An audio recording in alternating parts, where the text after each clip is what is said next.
What is going on, EoP sports fans? It's Wednesday night. It's 8:30. It's time for EoP. I'm Big Al. I'm Freddie Burns. And we got a lot to cover tonight. Plenty of drama and action going on in Philly sports.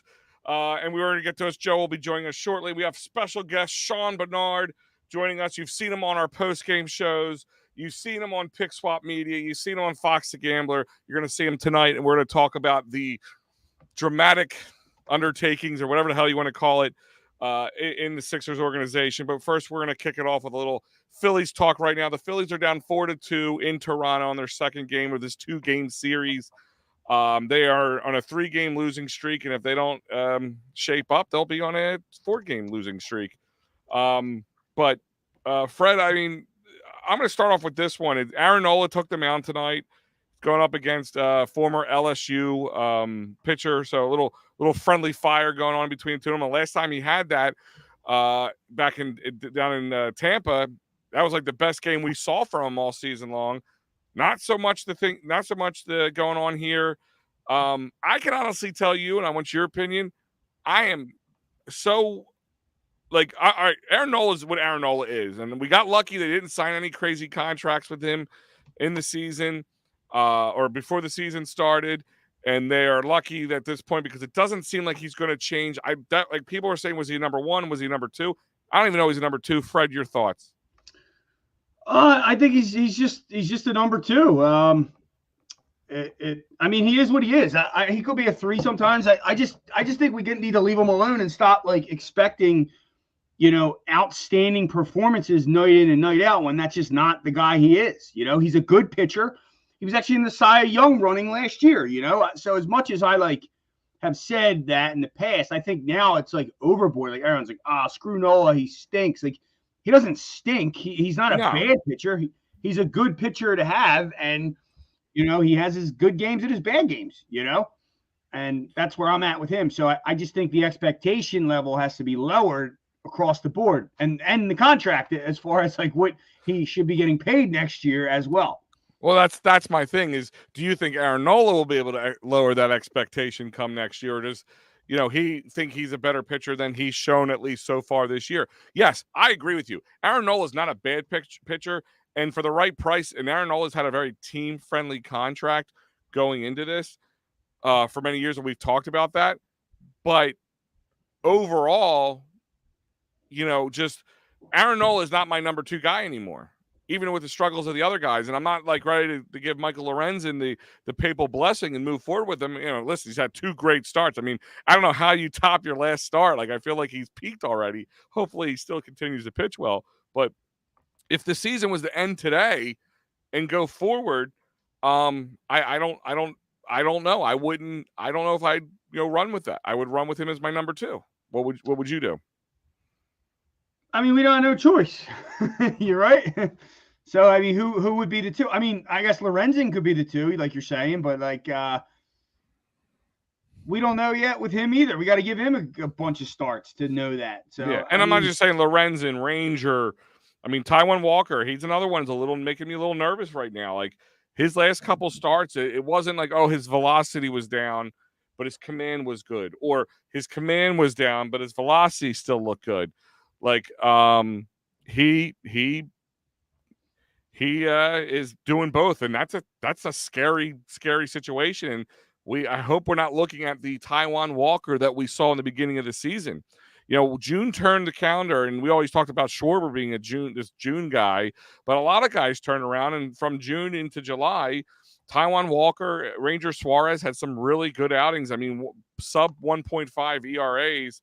But then July came around and things kind of, listen, I knew that wasn't going to last for the rest of the year, but just the struggles have been real. Right now, the Phillies are actually tied 4-4 after a throwing error to first base. Nick Castellano scored, made it 3-4, and then Stott hit a bloop to the third base. Third baseman just did not make a good throw to first base, and it was not a good pick from the first baseman either, and now it is 5-4 on that error, and Trey Turner is at the bat with 2 outs, 1 guy on first. So hopefully, like, this is where a good team takes advantage. What I see what I see, my problem right now is what you put up on the screen here is you got good pitching. These last three games are guys you who just have. said you were completely concerned with the pitching, and now you're saying good pitching? No. We faced good pitching. Gotcha. Before that, we weren't really facing the most stellar pitching. Not bad pitching, but not great pitching either. But the last 3 games, you had some top tier pitchers you're going up against, and they struggled up until today. I mean, scored 2 runs in 3 games. You put it right here. The top 4 right there. 0 for 16 on Tuesday with 9 strikeouts. Luckily, it seems like those guys are, especially Harper and Castellanos, are kind of breaking out a little bit. It always comes back to Kyle Schwarber and his strikeouts as well as his ERA, but still has a .328 OPS. So, I've said it before, and I don't know if you agree with me. Is this team what this team is, and we just have to understand that it's going to be a bumpy, rough road. It's not going to be smooth sailing for the rest of the year, or do we have some legitimate concerns? What my thing is, what do you want? What do you want from this team right now? They started the year slow, real bad. There's 10 games above 500 on a 3-game losing streak, still 10 games above 500. They're 2.5 up in the wild card. It's almost like people just expect them to win every single series. To go on out. They lose 3 in a row. The sky's falling. A couple weeks ago, they lost a bunch in a row. The sky's falling. I mean, this is what happens in baseball. You're bound to lose 3 in a row at some point. They look like they're making a move. The bats died a little bit. You know what I mean? They have that huge night Friday night against the Twins. So you're like, oh, wow. And then the bats just died. They've been dead. And tonight it's a little bit, 4-3, like you said. They'll probably have to manufacture runs. 5-4. It's 5-4 right now. 5-4? Yeah. Who? Phillies. All right, so they took the lead 5-4. On the throwing error, yeah.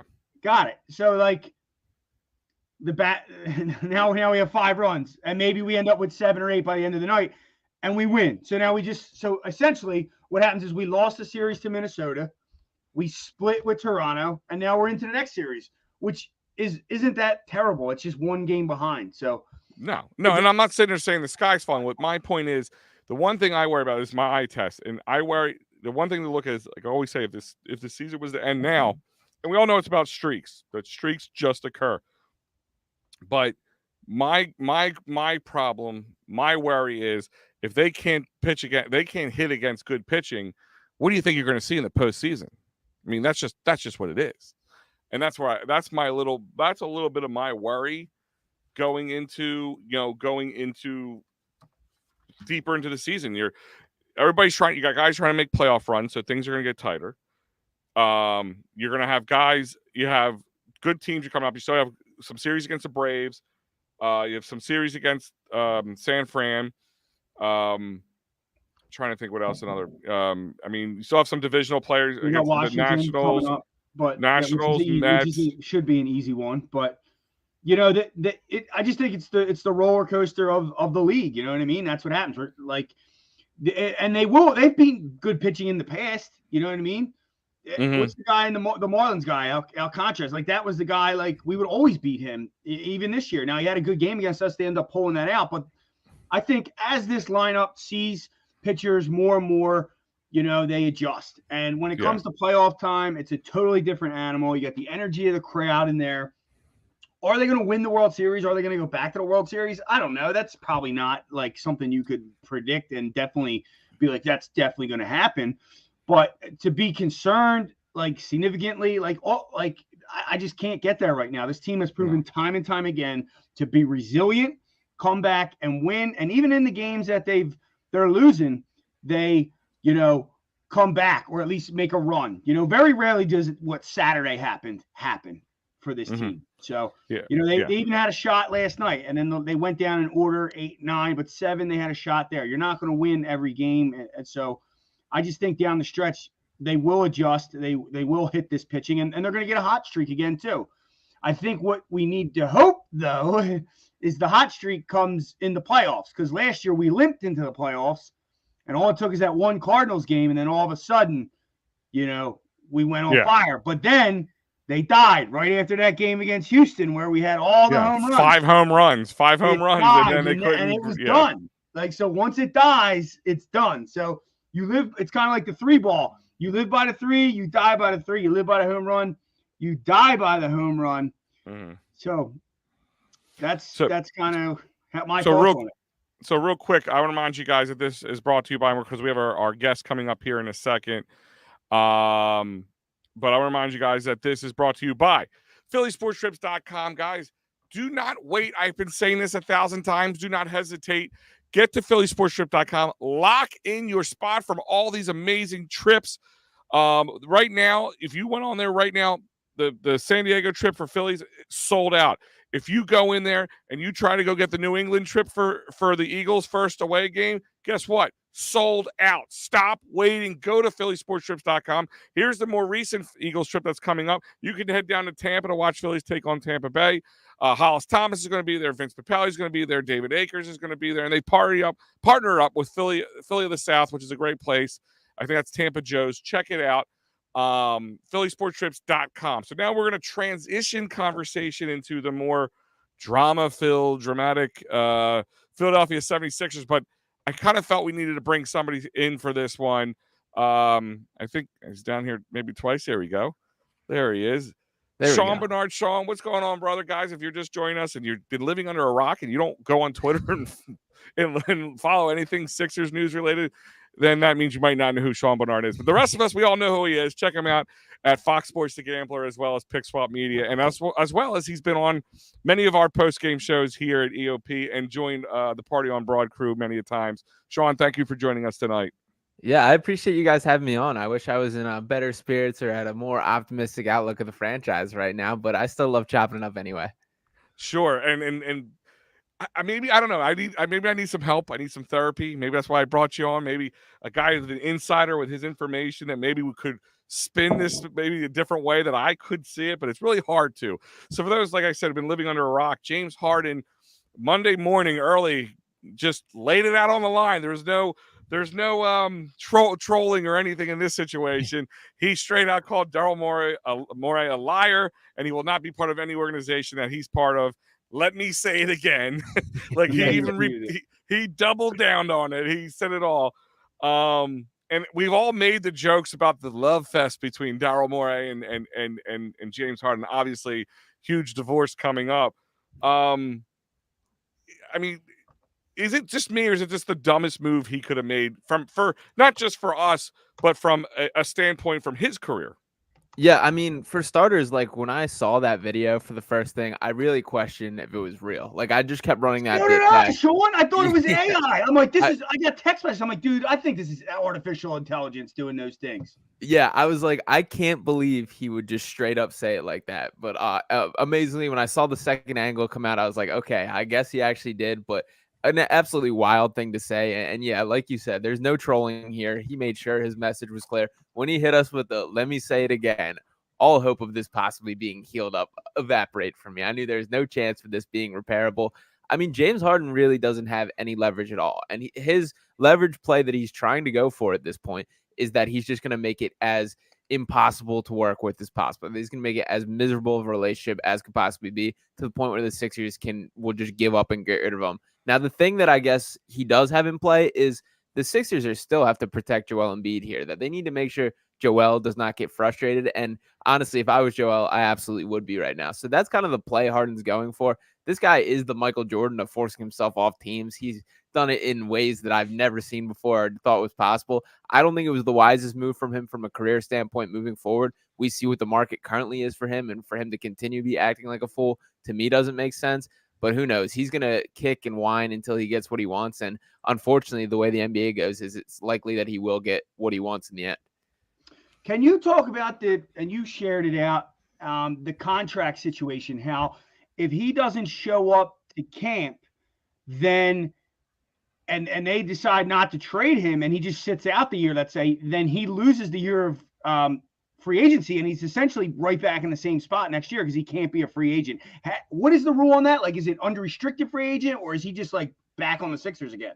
Yeah, so this is the Ben Simmons rule that was put in place in the CBA. So, which funny enough, I can't believe we're having this issue pop up this shortly after the fact of the Ben Simmons situation. But here we are. So, if he is 30 days late from camp or 30 days without attending once the season starts, November 2nd, I believe, is the official day where this would officially hit its launching point. What would happen is the Sixers could prevent James Harden from becoming a free agent at the end of the season and really dictate his basketball future from here. Now, with that said, I don't think James Harden or his camp around him will allow him to make that mistake. I expect James Harden to be attending training camp to some extent. I don't think he will be leaving his all on the floor. That hasn't been his move in past. We've seen him do much more damage by being in the building and not caring and causing headaches. That's more of the direction I expect him to go. But if he were to just completely stay away, refuse to suit up and go nowhere near the organization, if that lasted for over 30 days and he went past that November 2nd mark of the season, the Sixers could just about dictate his incomplete basketball future.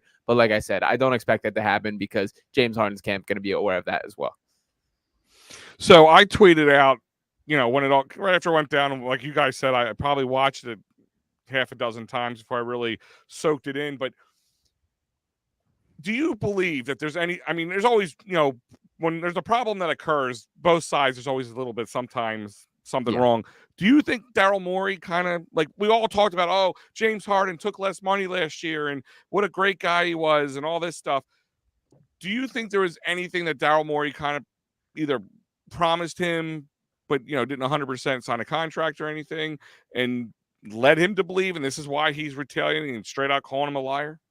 Yeah, I think both guys are in the wrong in this situation. I think both guys did some things wrong. I think Daryl Morey ultimately made the right choices, but I don't think he went about it in the right way. And that's kind of what we're seeing with James Harden. This dates back to last offseason for sure with the contract thing. When James Harden opted out of that player option, which would have been for $47 million, by him taking a $15 million pay cut in that season, he expected for it to be rewarded on the back end. Now, James Harden was very good this year, but he was not surefire max contract, give him a blank check good. He was what the Sixers needed him to be. He was valuable, and he had his moments in the playoffs where he did deliver the 240-plus point games, but it didn't make sense for the Sixers to ink him to a long-term deal. It certainly didn't make sense to have him on a max contract at age 39, which is what it would have been at the end of this. So I think Morey did believe, or I think James Harden believed, that he kind of already had this banked, and I think Morey ultimately made the right call for the organization by not giving him that contract. And that's where these hurt feelings originate. What I'm a little more, I guess, caught up on is I want to hear the conversations about the player option. To me, the thing that Morey would be more in the wrong of is if he indicated to James Harden that he would absolutely trade him if he opted in, which could be on the table still.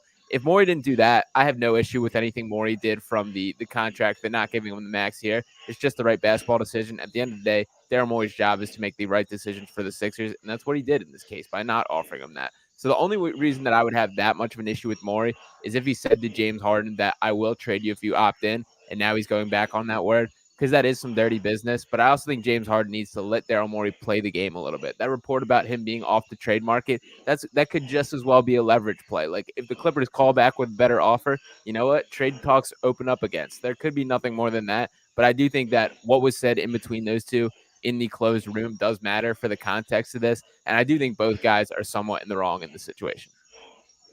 And I'm going to kind of follow up with this, and I want to welcome Joe here. I know he's having a little technical difficulties, but Joe is joining us. What's going on, big man?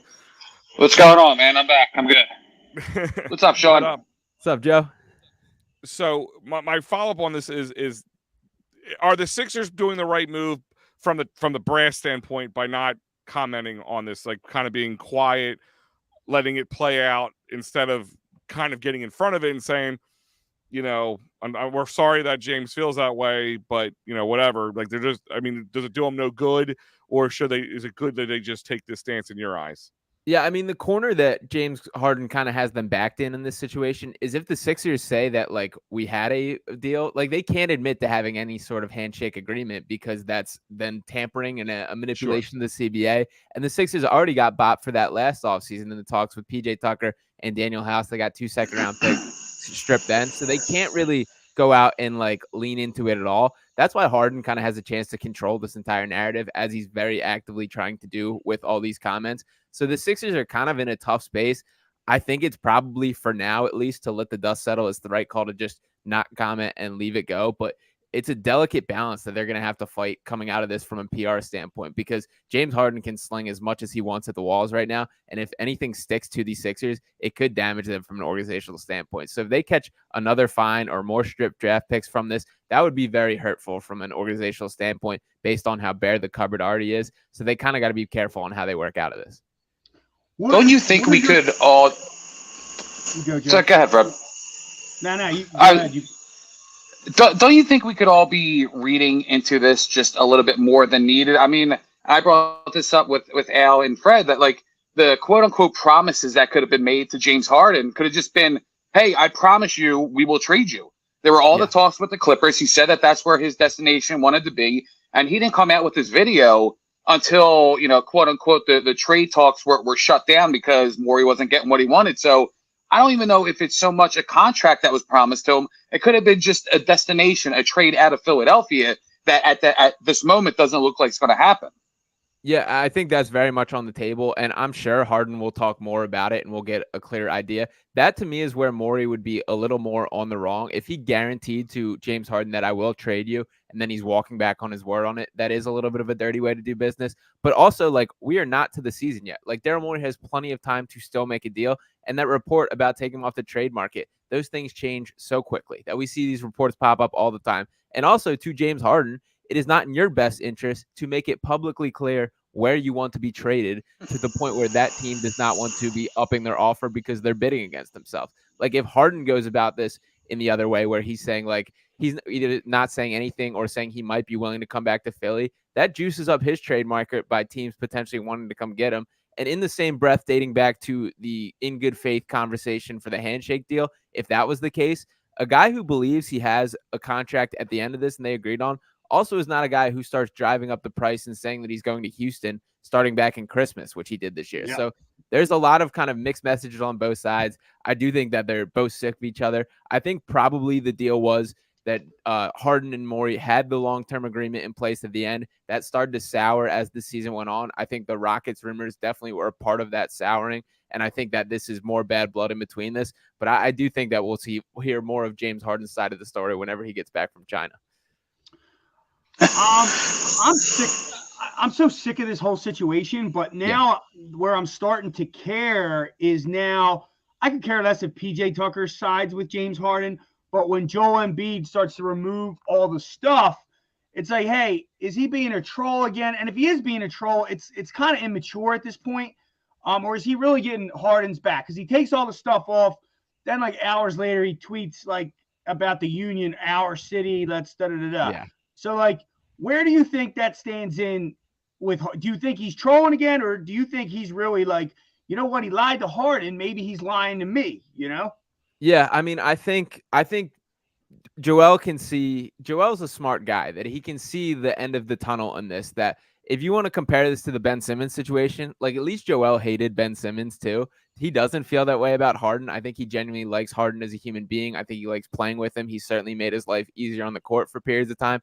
I think Joel is very much watching this, seeing how Daryl Morey handles this, and those will very much dictate his outlook from here. I think we are the closest we've been to Joel Embiid being frustrated. I don't think he's going to outright demand out now or request a trade or anything like that, at least this offseason, but we are definitely closer than that than we've ever been before. He did update the location back to Yaoundé, Cameroon, so he did just go back home by taking it out of Philly, but he knows what he's doing with that. He knows he can cause a media stir, which he absolutely did, and I don't know. I'm more worried about the Joel side of things as ever. I'll say I kind of think it's like this: is Daryl Morey and James Harden are like this married couple that are going through this ugly divorce, and the guy that kind of gets punished in that situation is the kid. And Joel's this kid looking off to the side, watching his two parents fight it out and have this big debate. And Joel's just kind of sitting like, all right, well, what does this mean for me? And how the pieces come into place from here, I do think will dictate what Joel's next steps are. And it's unfortunate that we're at that spot.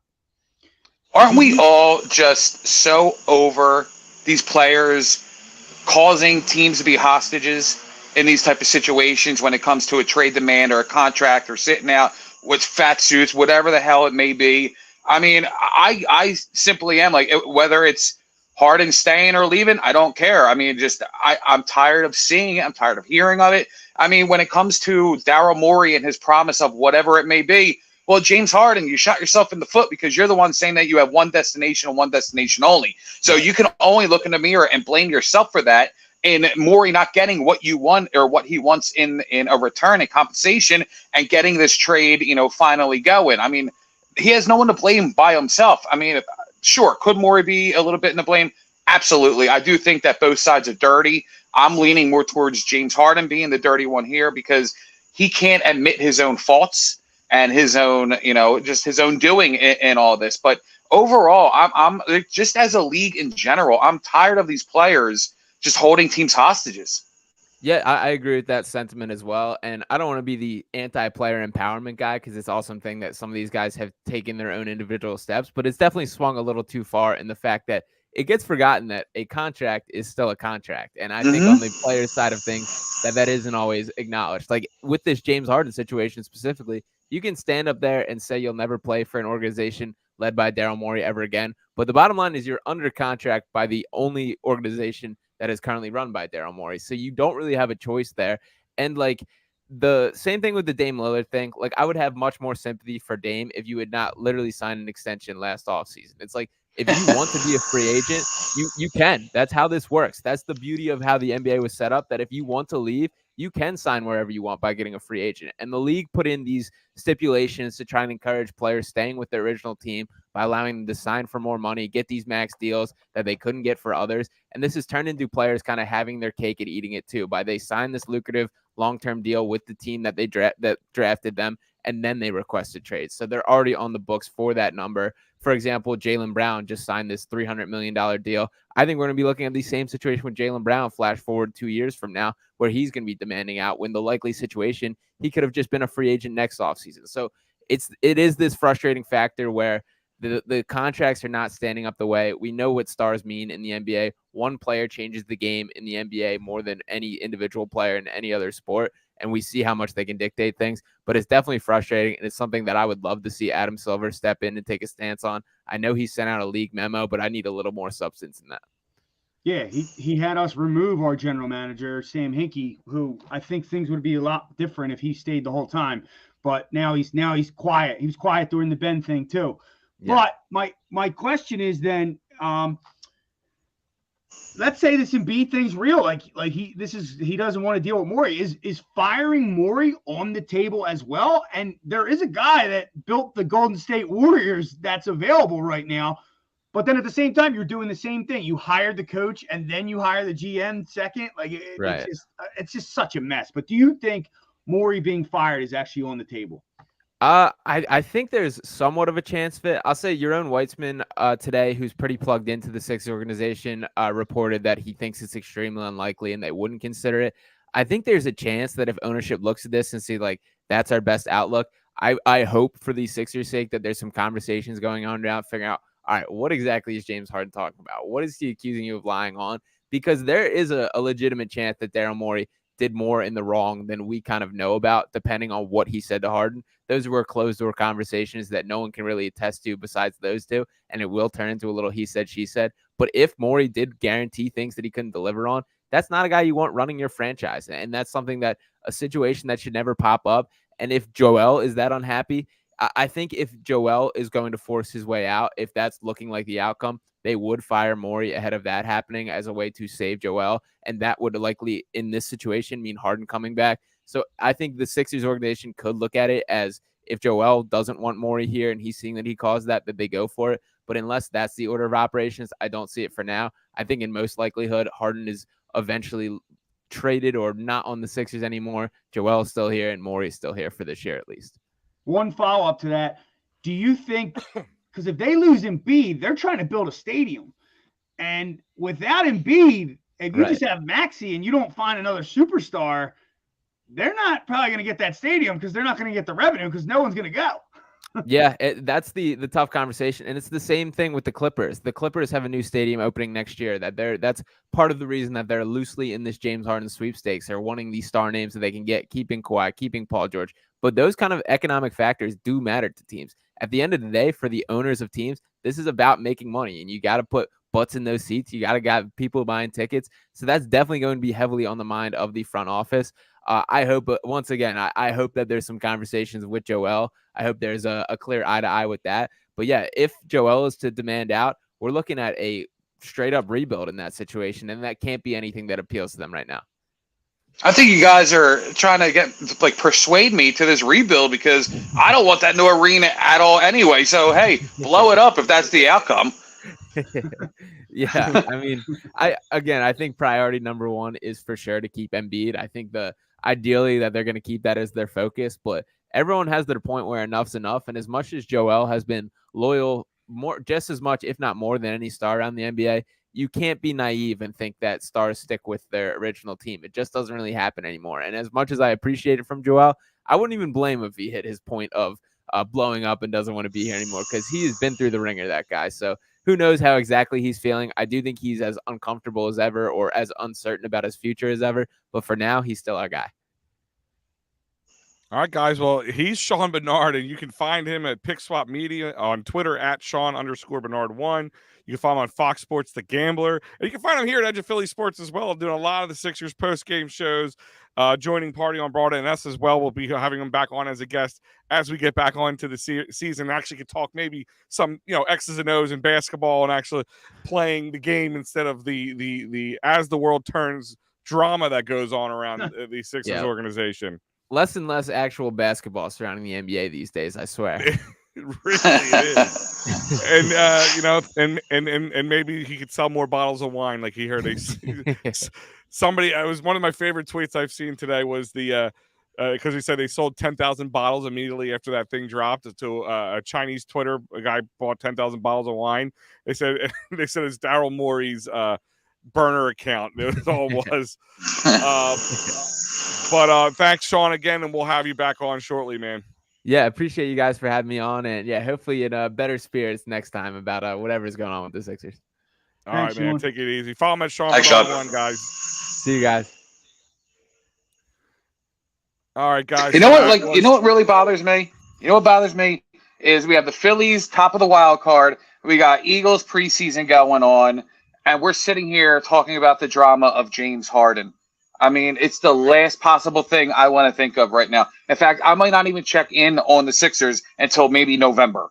It's ridiculous. That was going to be my follow-up to you guys, and let me get to it real quick, guys, because somebody might need a good lawyer after all this situation. We go with David R. Cherry. He is the man. He will fight for your rights, workers' comp, motor vehicle, personal injury, criminal law, you name it, he's got it. CherryInjuryLaw.com, 610-565-0300.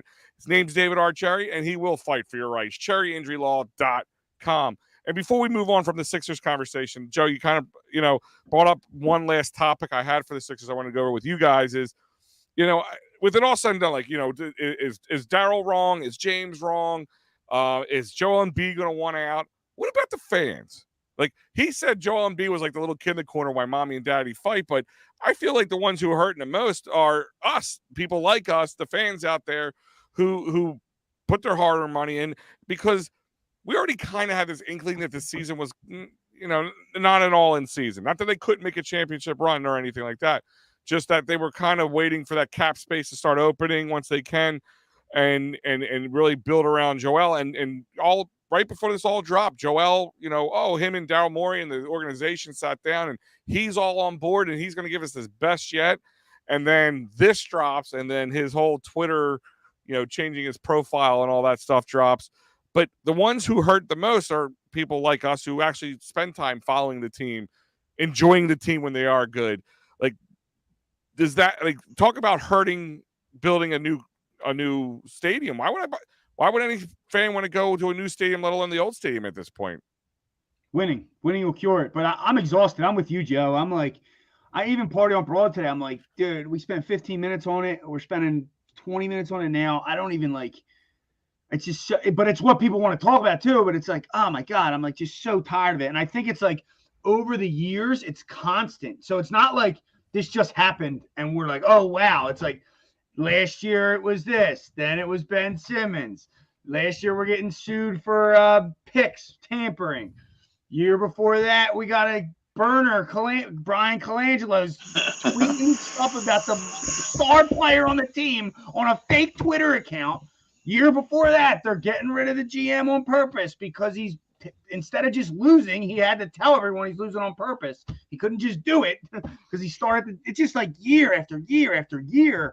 And it's like, oh my God, it's so exhausting. I'm with you, Joe. Like, we got the Phillies here. We got so much going on with the Eagles. The Eagles got like a young team, even though we just got off the Super Bowl. It's pretty cool, but yet we're stuck here in Harden land. Yeah, like, if I'm being totally honest. Oh, and Al, kind of to follow up with your question is like us, the fans. I do truly believe that if Daryl Morey is in the wrong in some way when he may have offered or just alluded to James Harden that, he was going to get a big payday, big contract, big extension, blah, blah, blah. But then, Morey comes out and he puts his ear out there, checks his social medias, and he's seeing half the fan base saying, screw these guys, blow it up. He sees the other half saying, keep, Joel, make them happy, but the other guys can go. Like, I do think that some of what we do say, I think that does come into play because ultimately, like you guys are saying, they want to keep us happy. They want to put our asses in their seats. They want to have the money, the revenue for this new arena. So if we're sitting here and we're pounding the table saying that we don't want James Harden to get a max deal where he's making $57 million at age 40 and it's handicapping you for years to come, maybe that is where he's like, okay, you know what? Maybe I have to rethink this. So, I mean, I think it could be either way. Like, it's either you're hurting one side of the fan base, but ultimately I think he has been making the right decisions. Like the James Harden stuff has been absolutely ridiculous. And I can't speak for James Harden, but I think he even has to be like, I want the contract, but I would understand not paying somebody $57 million at the age of 40. Of course he wants it, but in the back of his mind, he's got to be like, I get it, and him just coming out that at all. That's because I guess he's delusional. I don't know. I can't speak for him. Honestly, but like he's pulling these little media stunts now, and I can't for the life of me remember the girl's name, the girl on ESPN. But she's saying like she's hearing through the grapevine like this is just the tip of the iceberg. This is just the beginning of what James Harden is going to. Yes, that's it. What James Harden is going to do to make the front brass uncomfortable. Here's my end game of it. End his career. He's under contract. Guess what? He's not going to play again. Screw it. If he wants to sit. He won't play for the next season or two. Who cares? I don't care. I'm done with James Harden. The one thing I do want to say here, because I just want to get it on record at least, is like I actually blame Daryl Morey for this, and it's not like a 90-10. It's more like maybe 52%, 48%. Like this guy had other trades on the table and went and brought Harden here because he loves James Harden so much. And there was definitely some kind of, it might not have been a promise, but like there was definitely a conversation. Like Harden took a huge pay cut. He didn't just take that pay cut. He did. And he said, and he went and used that money to sign James Harden's friends. And it's like, no, Daryl Morey, like you should not have, maybe you shouldn't have brought Harden here. And if you did, it should have stopped there. And it should have been, hey, no, all right, you want to win a championship or do you want to get paid? Because if you want to win a championship, I need you to take a pay cut. And I'm not signing your best friends. I'm signing people I think is good for the team moving forward. I want PJ Tucker, but I can't pay $10 million, $12 million a year for him. I want Daniel House, but I can't pay $4 or $5 million a year for him. Like things like this is what a good general manager would do. But I think he was like just gaga for Harden. And then you go back to the Rocket days and the stuff he did there, which is constantly changing the team around Harden. It's just at some point, I think it falls on him too. He's drafted well, but he was tampering. Like you can't get caught tampering. How do you get that? And he gets caught. So I feel like it's more on Morey than Harden, but I agree. Harden's absolutely ridiculous. Yeah. I hated him before he came here. I despised him, to be honest with you. And then when he became a Sixer, I'm always like that. I'm going to turn and I'm just going to totally try to back someone. And I look in blue and red colored glasses. But like, and then those games he lit up in the playoffs, I'm like, oh my God. All he had to do was like not suck to the point of terribleness in the other games. Like he could have just been like 12-10. You know what I mean? And just dribbled, made some good passes, and that's it. And then just had been fine. But he was so god awful in the all other games. Like he shot 15% from 3 in the other games. And it's just like, it's just so frustrating. But yeah, and Yeah, and that's why I said when I tweeted out originally, I said like I really maybe it's more my frustration with Daryl Morey. Like we brought him in when he was supposed to be this big mind, and then here we go. We've all made the joke. It's Northeast Houston, Rockets over here. He keeps like I've talked about it a bunch of times. You guys have talked about it. There's other trades, and you could have still had. That was my point. Is you could have still had James Harden the following year. Let him finish out Houston and Brooklyn that year. Bring him in the next year. Sign him as a free agent, and still made the trade for Ben Simmons and got something else from him. And guys who could have really propelled this team and did more than just some old role players like PJ Tucker, who you just got to ride until the playoffs, apparently. And that I think is why I want to blame him more, because it's like I couldn't wait to get my favorite little buddy on the team. I gotta get him on now. I gotta do it now. And then you traded one headache in for the same type of headache. I mean, you got two guys who don't show up in games when you need them to. You got, at least called not done it right, but at least Ben Simmons, I guess, was semi-smart about it. He played I'm injured and I'm having mental, illness issues.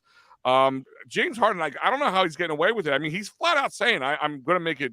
I mean, outside of he didn't tweet out, I'm making it uncomfortable for the Philadelphia 76ers. But he pretty much said everything. And to me, if you're saying that, isn't that pretty much what you're not allowed to do? That you're saying you're going to go in there and make it difficult for this team? Did we all get it off our chests? I think Vincent bit. Creamer, thank you for listening. Please hit Yeah. that like, subscribe, share us out. Got our perfect segue out of here. Yeah, Maybe we don't have to Vince. talk about Sixers for like 2 months. Maybe nothing will happen. Yeah, there you go. Thank you, Vince. But that does bring us to our Philadelphia Eagles portion of tonight, because let's talk about it. Tomorrow is their second preseason game. Last Saturday was the Ravens. Now, of course, Thursday they're playing the Browns after having 2 joint practices with them. We didn't see any starters in the Ravens game, and they pretty much said that because they were saving their time, because Monday they're playing in their joint practice against the Browns. And apparently Monday wasn't the greatest day, of however you gauge that, for the Eagles. But Jason Kelsey came out today and said much better on day 2. Joe, I mean, the guy brought it up. He's one of my topics of conversation. Sidney Brown, let's talk about him overall in that Ravens game and overall what you've seen so far this preseason. A little bit of a disclaimer. I did not see the preseason game Saturday night. I was at a family golf outing, but I did watch the 12-minute highlight, video. I don't even know if you can call it highlight, just a recap on YouTube. So I'm sure there's a lot more than you guys saw than I saw. But of course, I check all the updates on Twitter and, but definitely Sidney Brown is one I checked in on, 9 total tackles on only 41 defensive snaps.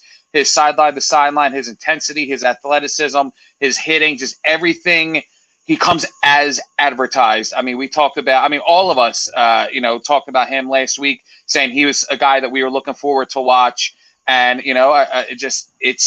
it's awesome. Like it's awesome that he's a 3rd round pick and we're waiting to see this guy go out there and perform. And we were just so very much happy with the outcome. And I'm liking that not only we talk about the secondary being a strength, but more than likely it's always the cornerbacks. There's always been a bit of a question mark when it comes to the safeties, especially going into the offseason with Reed Blankenship being only the quote-unquote starting. I mean, they had Kayvon Wallace, but we didn't know what the hell was going on with him. But Reed Blankenship being the only starter coming back, and then there was, Justin Evans and Terrell Edmonds and, and then, of course, the Sidney Brown draft pick. And we didn't know exactly what the safety position was going to be. And now, Reed Blankenship, he's been playing really well in the 2 joint practices with the Browns, 3 total interceptions on Deshaun Watson. So, if it's looking like it's going to be a Sidney Brown and Reed Blankenship, I'm very comfortable with that. I'm excited to see that tandem. And then you see Merrill Reese coming out and these other guys who have, studied the game, played the game, and they're saying, we haven't seen this type of intensity since a Brian Dawkins. There's not going to be another Brian Dawkins, but there will be other players who can play up to snuff, hit them. Just that fire, that freakness, Sidney Brown to me is just that guy. That guy. I watched all the clips from college. of course, we see the practices, the Twitter, and now the first game preseason. I can't wait to see what happens tomorrow night. But this guy, to me, is it. I'm so excited for this guy. I mean, literally all of us have shared the same sentiment and excitement for this guy. I'm excited for him. I really saw the energy. My honest opinion on him is, it was Troy Polamalu-esque in that game. The way I can see that acting and up on the line and just reading run plays. But I also have to factor in that he's going against third and fourth string players as well. Especially the Browns even starting their third string, then going to their second. It was just a real weird way the Browns did it. But Sidney Brown was all over. I still need to see, and everyone does, but I'm trying to pump the brakes a bit because I need to see him in coverage. Because when Dawkins played and Polamalu played and that style, it was a different league that ran the ball. It was a lot more balanced. And if we're in a league that's in nickel and dime most of the time, and they're passing 60, 70%, you're going up against these speedy receivers and all that, does he become a liability if that's all he has? So I like that they're using him. He has got some reps with the ones. There are many beat writers that cover him that think he does have the potential to start. I just, I need to see more. I need to see the coverage. Can he cover? Because that was the knock on him.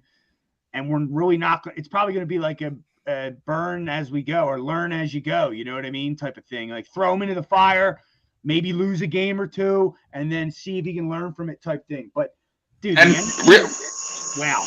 Real quick, Al, before you chime in, what we heard today from the joint practice and, the Eagles and the Browns, they got a little chippy. There were some pushes thrown, and it's because of how the Eagles came out and how – physical they were playing, and Sidney Brown was at the top of everyone's list because he put a really good hit on somebody who was in the block. And I mean, he comes out, and when there's a guy out there and he's saying, I want to be feared, that's what I want. That's what I want out of my players. Like, of course you don't want them to be reckless, but you want them to not be afraid of the moment, put a body on somebody, go for the ball, knock the ball like this. Like, again, like if this guy is doing this much in practice, I mean, the Browns have gone to social media to complain about it. I mean, this guy is becoming, and okay, I won't go as far to say he's becoming a household name, but he's becoming a bigger name that probably we expected him to be, going into week 2 of the preseason. Yeah, and these practices are the way it's structured are games. Like, they're more like games. Like, they won't even play.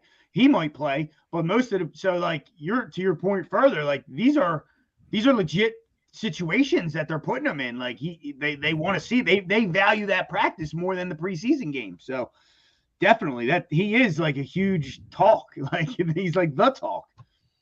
Yeah, I mean, he's probably the standout rookie this year because I wouldn't say maybe like next to Jalen Carter because everybody's going gaga over him right now. But I mean, outside of him, that Sidney Brown has been the talk of the town. People like you said, like, I don't think there's anything I could say that you two haven't said already. And we rarely, all three of us, agree on one thing, but so far we can agree that Sidney Brown has showed us a lot, and to make us really keep our eye on him. Hopefully, he can pan out to be what he said, what you think he can be. I'm getting that Kelly Green, baby. Before I can see you're segueing into the next player. I just real quick trivia. There was a lot of intensity, a lot of hitting, all that physical stuff. Of all the players on the roster, they have referees at these things. Which Eagle do you think got a personal foul? Come on, it's obvious. Derek Barnard. Correct. Dude, it's always him. Wow. I didn't read that. There's someone in the back. I didn't read that. It's always him. It's always. I think we need That's EoP unbelievable. T-shirts that say "It's always that guy." Mm-hmm. But Wow. You're right. I wanted to segue into another standout star that was turning heads, and people are going to keep a close eye on for Game 2. Eli Ricks. Eli Ricks was putting on quite a show in the Ravens game. 4 targets, 1 catch allowed in those 4 targets for 7 yards, interception with a TD, pass deflection. He's a guy who plays for a stellar team. He went to Alabama. He had some injury issues. It's the only reason he probably went undrafted to begin with. Could Eli Ricks, Joe, be the diamond in the rough? Here's the thing is, and yes, I do absolutely agree with you. I also know of, and not to steer away from Eli Ricks, but Josh Jobe, he's another one that people have been talking about. He's an Alabama guy, undrafted free agent from last year, much like Eli Ricks. I mean, these guys, the secondary is such a strength right now. And it's unbelievable that something that has been such a question mark for the Eagles for years. I mean, they were hard to find a true number one shutdown. They get Darius Slay. Then, the number two is always a question mark. They come up with James Bradbury. We expected one of them to walk this offseason. They end up keeping both of them. Now they have Eli Ricks, Josh Jobe, Avonte Maddox, Greedy Williams, whose name we haven't heard much of. But, I mean, this is becoming such a great problem to have. You have too much talent, in your secondary. I mean, it's the Eagles pride themselves on depth. And this is just another, example of standout Howie Roseman and, the scout team and, kind of just pieces falling to them, and knowing, although someone may have an injury or some type of off the field incident, I mean, they see the value in these guys and not to overvalue them. They know exactly where they want them. And if they're available, they bring them in.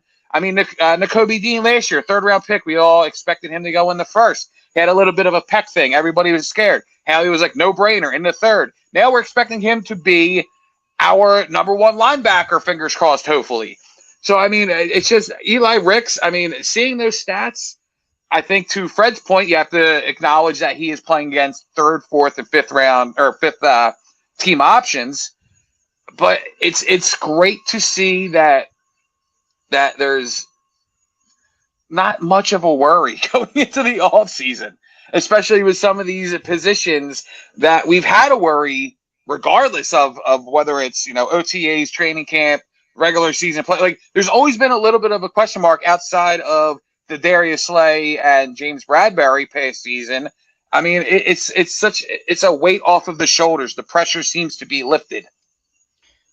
It's refreshing. It's youth too. It's what makes it's so dynamic. It's so weird that it's like a youth movement, and we just went to the Super Bowl. I know I said it already, but it just blows my mind.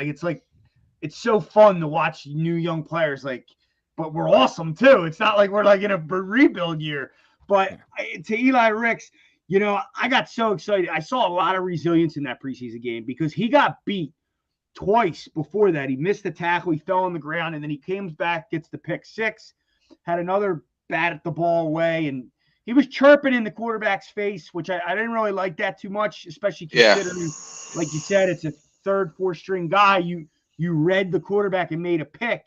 I'm more interested in you covering these receivers that are 3rd, 4th string. But the guy, I don't know he's going to make this team or not. We'll see how it goes. I feel like Mekhi Gardner is a name that also played well.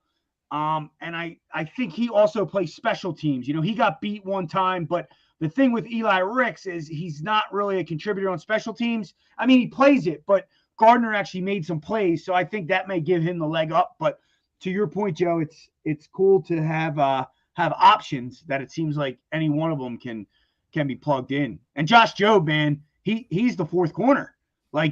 He is killing it. He came back to camp. Footwork is good now. His footwork stunk last year. He worked on it. And then they said now he used to be real grabby. He's not grabby anymore. We're going to see a ton of Josh Jobe this year. He barely played in the preseason game. I know, and you almost have to think that Eli Ricks, Josh Jobe, these guys have to make the roster because they're not making it to a practice squad. They're getting picked up once they hit, once they hit the waiver. So, I mean, it's such a good thing to have, but that it's a good problem to have because that they have to make the roster or you lose them. They're playing that well. They were doing some interesting things I read, since we're on cornerbacks, that they had So Maddox hasn't had the greatest camp, and they've been moving Bradbury into the slot. And and then they were putting Zach McPherson on the outside. But like it might be just like if Maddox gets hurt type of thing, because Maddox isn't like terrible in camp. But like they were joking today that Bradbury's now like asking Maddox questions, and Maddox is like, it's pretty cool because now like I'm helping him out with like, because Bradbury's like, now I know what you go through. This is a total different deal that I have to look at both sides and read all that. So it's interesting how Sean Desai is mixing and matching them and seeing how it goes. Like you could maybe see Josh Jobe, Bradbury, and Slay with Bradbury in the slot at times, or maybe Maddox is in there too. They've had Mario Goodrich at safety and at corner up in the slot. So I'm really intrigued to like, once the season starts, the real stuff we're going to see, because in the preseason, they don't really give us much. True. And real quick, guys, because I have a little segment I want to run with you guys here, but real quick, sherrystickets.com. You want to get to these games, preseason games, regular season games, you name it, they got it. Wherever you're in the country, you go to sherrystickets.com. Family owned and operated since 1946. Sports, concerts, theaters, you name it, they got it. Not just sports tickets, they got them all. Great prices, no hidden fees. You're not going to get bamboozled at checkout. sherrystickets.com. Save additional 10% off by using that great promo code EoP10. That's right, promo code EoP10 will save you an additional 10% off those great deals you can get at sherrystickets.com. Again, sherrystickets.com. So I have a little segment. One quick thing, it just popped in my head, is the two positions that for years we have said the Eagles just don't care about, it's kind of plug and play, see what happens, is linebacker and safety. Last year, 3rd round. This year, 3rd round. Both players, Nakobe Dean, Sidney Brown, potential to be day one starters. About freaking time. Yeah, absolutely. And so my little, because we're talking about guys who starters, not starters, all that stuff. I want to talk. I call this little segment on the bubble. So we have a couple of positions that people, a couple practice standouts, guys who fall in love with. You brought up one, Tyree Cleveland. Greg Ward is a guy coming back in here and doing well, but let's talk about the wide receivers room for a second. There's a few guys who did well this game against the Ravens and doing well in practice, but let's talk about the three that I have written down here: Tyree Cleveland, Johnny King, and Greg Ward. Let's start with Tyree Cleveland. Does he make the team? Is he just still on your bubble, or do you just think there's no chance of this happening? I was wondering who's going to go. You go. I'll go. I love Cleveland. So I didn't know this going into the game. So the whole game, even on the incomplete pass, I'm like, this guy's like wide open. I was trying to watch Joseph Ngata, the Clemson guy, the big guy, the guy everyone was talking about killing it in practice.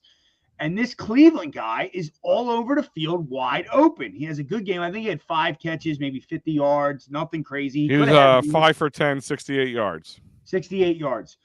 So he had 10 targets, but he was open on most of them targets. I don't think he dropped one. There's no drops there. So I'm really excited about him. I think I'm excited to watch tomorrow night. Then he showed up in the 2 practices. Apparently he killed it there too. So I think this guy is going to make this team. He's 6'2", 205 pounds, went to Florida.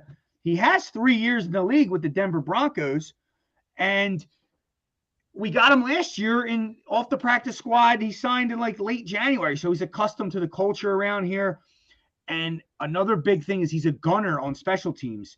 Runs a 4.6 40, which isn't like the speediest of speed, but that's a good number for a receiver. So. Sure.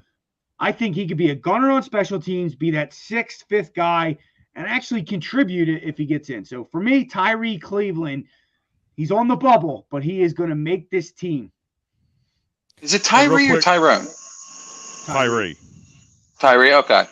And Joe, real quick before you answer, just a heads up score update. It's 8-4 Phillies right now. Jay Cave just hit a solo shot.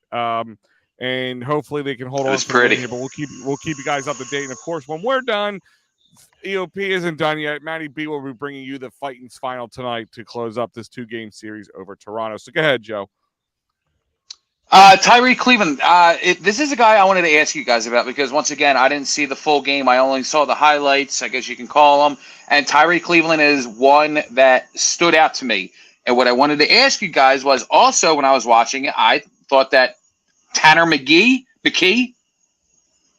the third string, McKee. I thought Tanner McKee looked pretty good. So my question was Tanner McKee really looking that good, or was Tyree Cleveland looking that good? Because I liked what I was seeing out of both of them, but to answer your question, I think Cleveland makes the squad.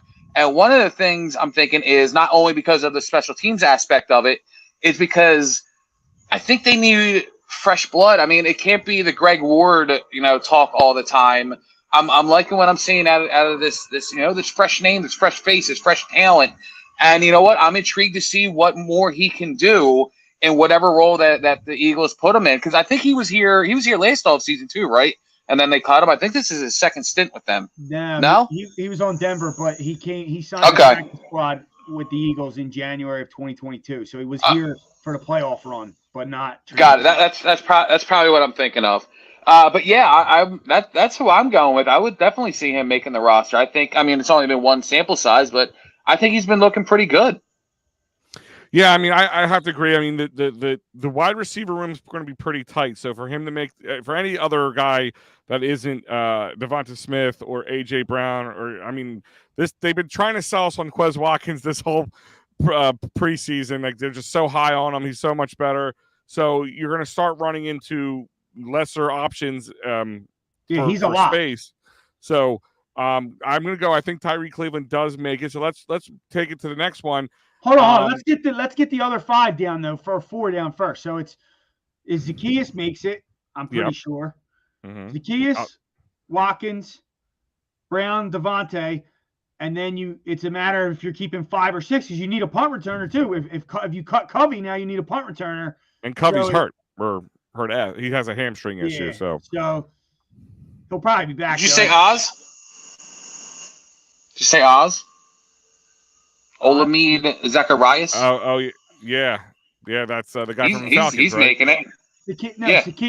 Zacchaeus it is. That's right. Is that how you say his name? Zacchaeus. Okay, I don't know how to pronounce his last name. So yeah. That's how you said that. I'm like, wait, I used to yeah. He's a lock, and he to me should be your return guy. Absolutely. So it's a matter if they catch 5 or keep 5 or 6, I think too. But sorry to cut you off. I just wanted to make sure we were. Yeah, I honestly think, on those 4 at least. Yeah, I think Britton Covey is gone. To be honest with you, between now having a hamstring issue, not really wowing anybody, got a little better at the end of the year last year, but nothing that's wowing you. If these guys continue to wow, I think he's all but gone, or at least stashed on the practice squad. Zach McPherson returned punts on Thursday as well. True. Oh, I didn't even notice that. Okay. They tried a couple different weird new things. Another one was Johnny King. He was 1 for 2, 33 yards with the one catch that he had. Again, I don't think he makes it just because there's so much possibility of talent, but does he turn your heads, and is he on a bubble for you guys? He turned my head. They got him from the Colts, so there's obviously a conversation with Shane Steichen about him because the Eagles snatched him up right away. I don't think he makes the team, but I think the Eagles are hoping, hey, there's been talks of him at practice, having good practices, keep him under wraps, release him, and then hopefully bring him back on the practice squad. I missed the name. I'm sorry. Johnny King. Yeah, I don't see much going on with him, to be honest with you.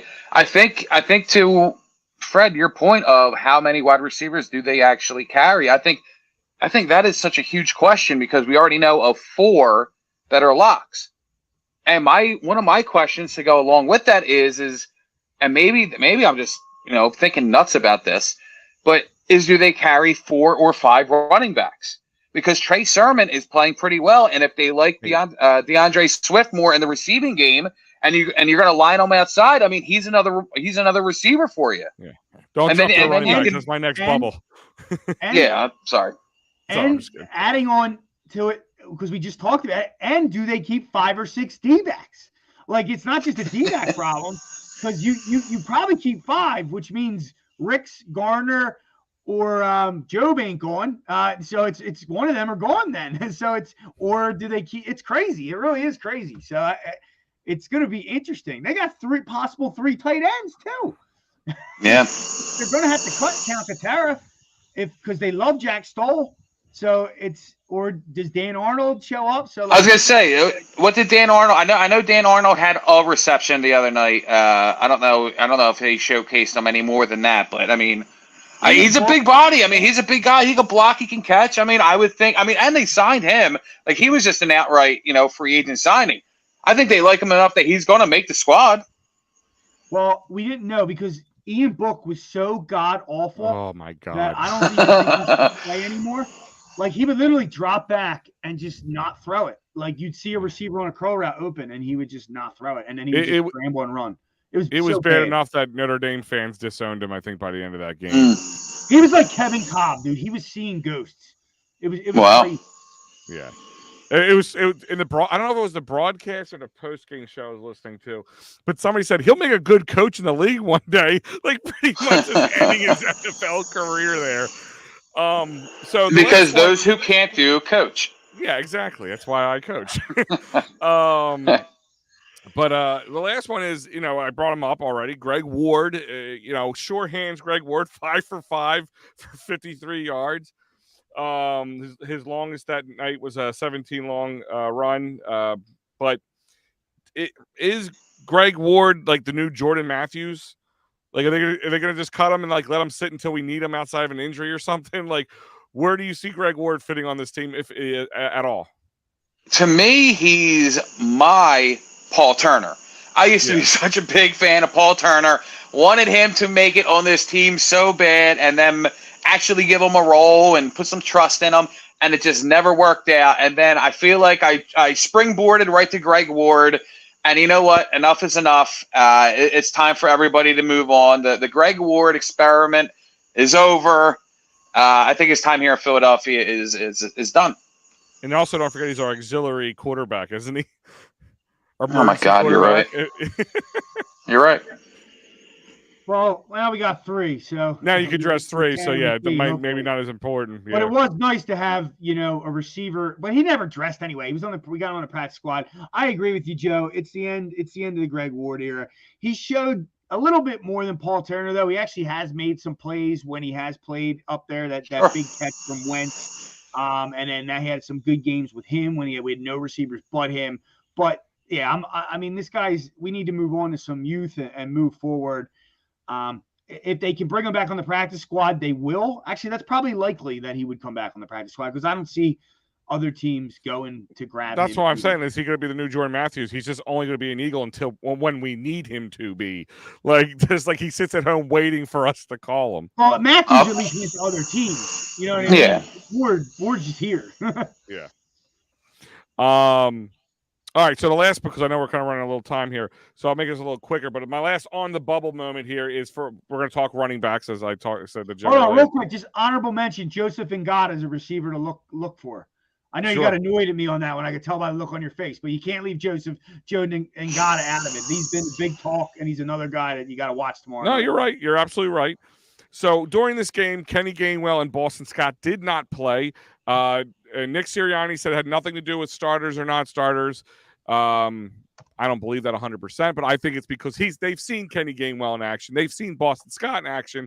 Now they need to see how Swift, Penny, and Sermon are. So now we got 5 running backs right now. One could be a return guy, but I mean, I believe DeAndre Swift makes the team. I think it's all but a done deal at this point. If there's any running back on this team that's a lock, it's DeAndre Swift. Yeah. So that leaves odd man out, either Rashad Penny or Trey Sermon. Joe, where do you go? I mean, I know if Penny's healthy and all said good, I'll probably run with Penny on this, but Trey Sermon's been that guy, like the people again keep talking about. They want to get him on the field every time it comes up. They bring on 2 other running backs onto the team. So where do you stand on Penny and Sermon? I was very high on Trey Sermon when they got him, and then they kind of stashed him. Not even on the practice squad. I think he was on the main roster for a good amount of time. I think just so he couldn't get picked up. But I was very excited for the Rashad Penny signing. And I do think with health, of course, I do think he could be a real asset to this team. And I think one of the differences that comes with this team opposed to others is this backfield is loaded. And there, like much other positions with the Eagles, there's going to be a very fluid rotation. I mean, these guys aren't going to go out there and be, bell cows. They're not going to go out there and have 20, 25, snaps, attempts, rushing attempts. I mean, if you put Rashad Penny in the right, situation, you give him, 10 touches, I think he could be a very good asset to this team.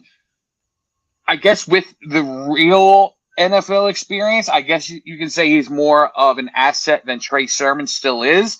But then again, I mean, I know what I saw in the stats, and I know he wasn't looking very impressive in, against the Ravens. And Trey Sermon at least got a rushing touchdown. So, I mean, if eyes, tell you the truth, then I guess I would have to leave Trey Sermon.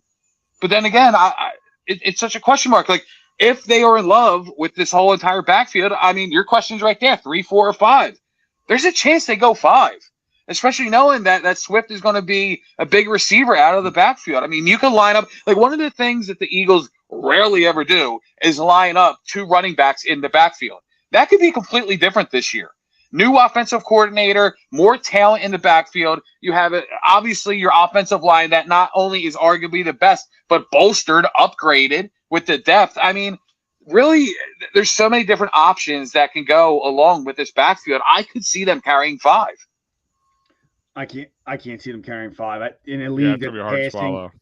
I think we're forgetting Boston Scott's name too here. Like, he's my pick. Well, I mentioned him earlier.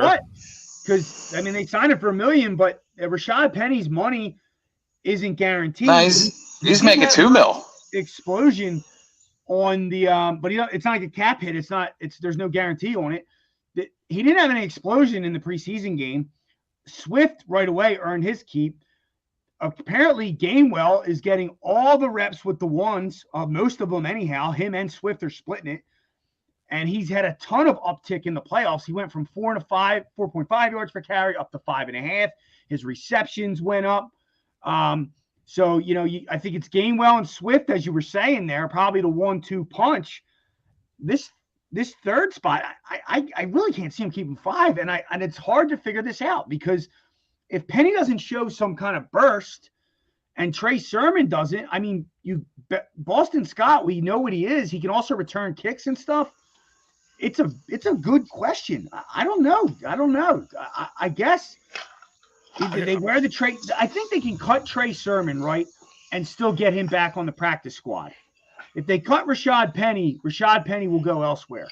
So there's a chance they can cut both Scott and Sermon and get them on a practice squad. But I don't know that Boston Scott's going to want to do that at this point. Sermon will probably accept it. It's going to be all about Rashad Penny's explosiveness. If he can show some explosiveness here in practice in these games, but if he does what he did last game, Penny's gone. And I think it's Boston Scott, and then you'll see Sermon on the practice squad. Yeah, just by the numbers, I mean, outside of the touchdown, their numbers weren't too drastically different. I mean, Rashad Penny was 9 attempts for 34 yards. Trey Sermon was 9 attempts for 21 yards. 3 almost 4 yards average for Penny and almost 3 yards average for Sermon. It's just the touchdown really was the difference maker there between the two of them. But anything else you guys want to add before we wrap it all up tonight? Fred, you go ahead because I'm sure I need a minute to think of something. Well, I just wanted to touch on what Joe had said earlier. We weren't really on that position, but quarterback, Tanner McKee. And the way he played was pretty good. Now, a lot of those targets to Cleveland were Mariota, actually, and Mariota was pretty inaccurate. Tanner McKee at Stanford was sacked 40 times in his final season. So you got to see a guy from college who was touted, a big recruit, I think Alabama, definitely Alabama. I forget who the other team was. A high-end team tried to recruit him. And you could see his first few snaps, he was kind of like, oh my gosh, I have an offensive line that blocks, like I have time, and you could see like real good NFL throws from him. So I really liked what I saw from Tanner McKee. He was projected before the terrible season, possibly third, fourth round. We got him in the sixth. This guy could be a solid backup quarterback, you know? I liked what I saw from McKee. Yeah, I think that's what one of my biggest questions was the limited that I saw Mariota. It didn't even show a lot of him throwing. It showed a lot of him just tucking and running for 5 to 10 yards, whatever it may be.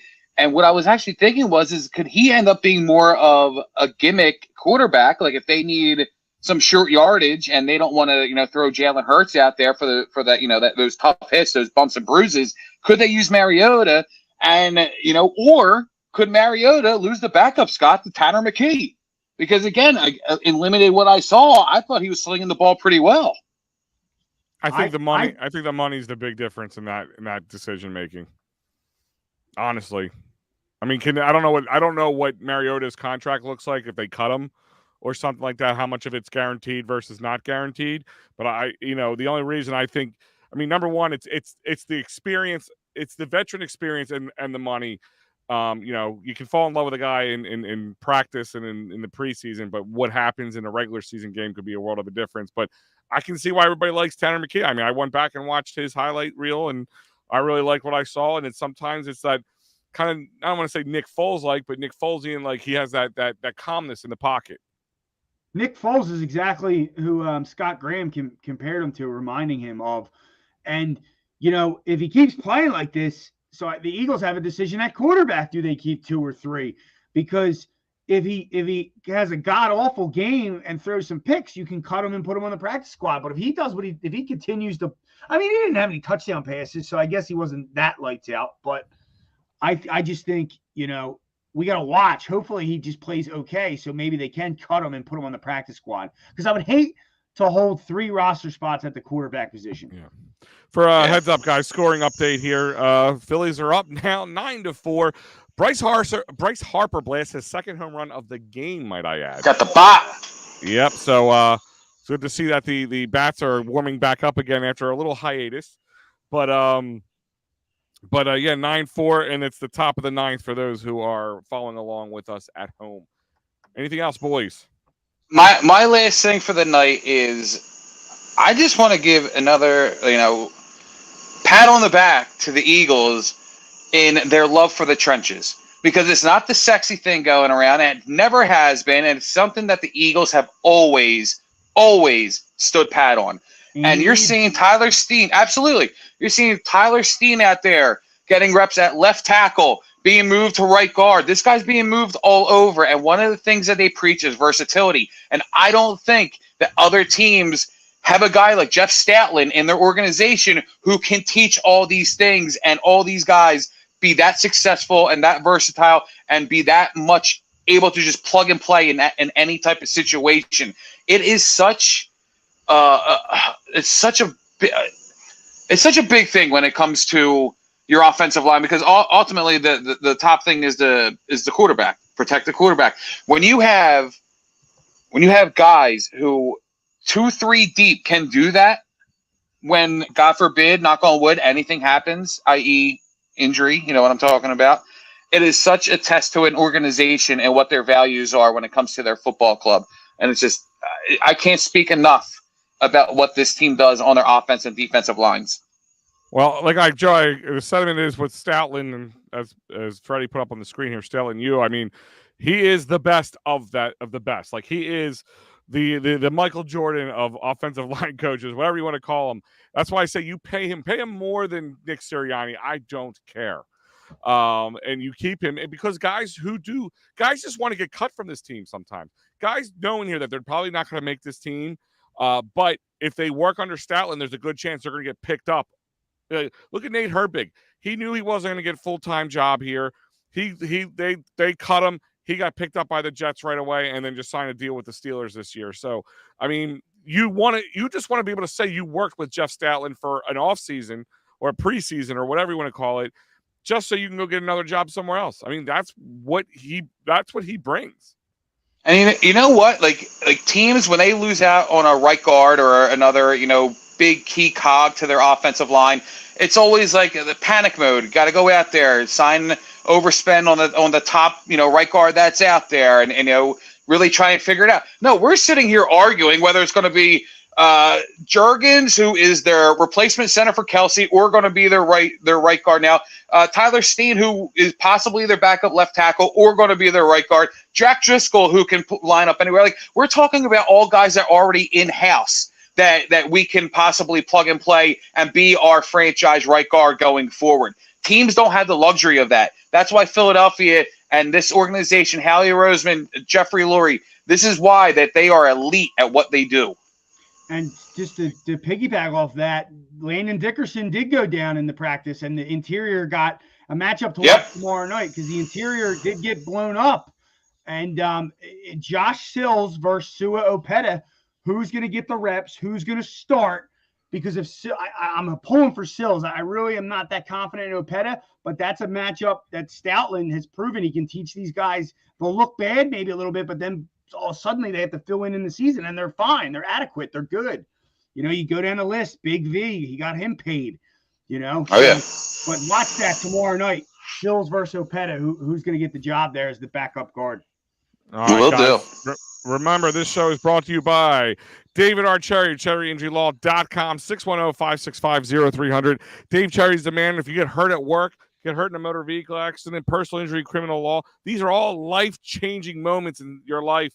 So you need a guy who's going to fight for your rights. David R. Cherry, again, cherryinjurylaw.com, or call him directly at 610-565-0300. Guys, you want to hit down to the game or any games at all? You need to get tickets. It's hard to get. And, guys like us, I kind of become a seat snob at times, and I don't want to just sit in the nosebleeds. And if the other games are sold out or not available, guess what? I go to sherrystickets.com. Premium seats without paying those premium prices. Family owned and operated. sherrystickets.com. Sports, concerts, theaters, you name it. You got it. No hidden fees on checkout, and save an additional 10% off by using that great promo code EOP10. That's right. That promo code again is EOP10. Check it out. sherrystickets.com. And hey, if you want to travel like the pros and travel with a bunch of Eagles fans, you know what I do? I go to phillysportstrips.com. I told you, stop waiting. These things get sold out. You want to go to New England? Guess what? You waited too long. They are sold out. Guess what? The next trip available for you is Tampa Bay. Hollis Thomas, Vince Papale, David Akers will all be there. Local fan partners at Philly of the South, at Tampa Joe's. Check it out. Go to phillysportstrips.com. Tell them EOP sent you. A big old thanks to Sean Barnard for joining us tonight to talk Sixers. Or Sixers drama. I don't think we talked anything about the team or the game, just the ridiculous drama circling it. Phillies hopefully hold on to this win. They are in the 9th inning, and we hopefully see a series split here, and then head into the weekend, of course. I'm Big Al. I'm Joey Sheeran. I'm Freddie Burns. Go Birds. And we out.